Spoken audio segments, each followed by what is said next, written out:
రాజశేఖర్ రెడ్డి గారు ఎంతగానో వ్యతిరేకించిన బీజేపీ పార్టీతో మీరు అక్రమ సంబంధం పెట్టుకుని ఆఖరికి మన అన్ని విభజన హామీలతో సహా, పోలవరంతో సహా, కడప స్టీల్ ఫ్యాక్టరీతో సహా మన విభజన హామీలు మొత్తం, ప్రత్యేక హోదా అన్ని తాకట్టు పెట్టడానికి మళ్ళీ మీరు రావాలా? దేనికి రావాలి? పూర్తి మద్యపాన నిషేధం అని చెప్పి మోసం చేయడానికి మళ్ళీ రావాలా? 3,000 కోట్లతో రైతులకి ధర స్థిరీకరణ నిధి అన్నారు ప్రతి సంవత్సరం.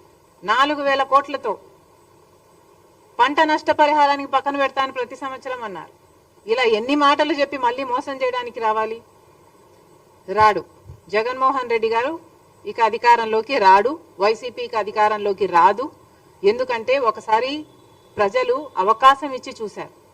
దేవుడు బంగారు పల్లెంలో అన్ని పెట్టి ఇస్తే అవకాశాన్ని ఎలా దుర్వినియోగం చేశారో ప్రజలు చూశారు. ఈరోజు వైసీపీ పార్టీ క్రెడిబిలిటీ కోల్పోయిన పార్టీ కాబట్టి వాళ్ళు మళ్ళీ అధికారంలోకి వస్తారని మేము అనుకోవటం లేదు.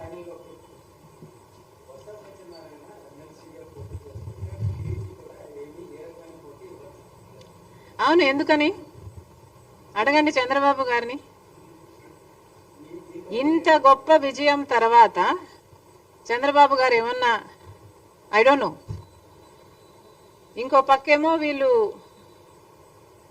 ఏకగ్రీవంగా గెలిచారు. పండగలు చేసుకుంటున్నారా? చేసుకునివ్వండి.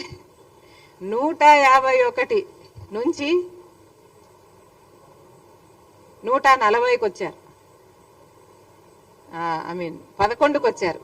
అంటే 140 కోల్పోయారు. ఇక్కడ ఒక ఎమ్మెల్సీ గెలిచారు. చేసుకునివ్వండి, పండగలు చేసుకునివ్వండి.